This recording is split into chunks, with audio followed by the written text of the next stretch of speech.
You may either use chicken broth, turkey broth, or water. I'm using water.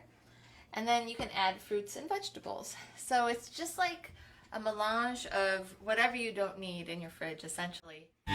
Mrs. William, let me take my love to me.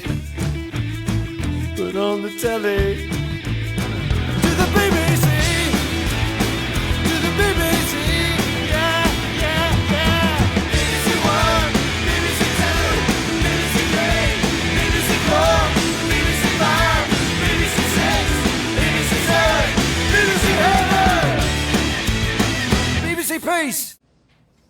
So, what we have here is a 4-ingredient stuffing. Peaches, bread, old bread and bagels and things, parsley, white pepper, and butter and water. I guess that's like a 6-ingredient stuffing.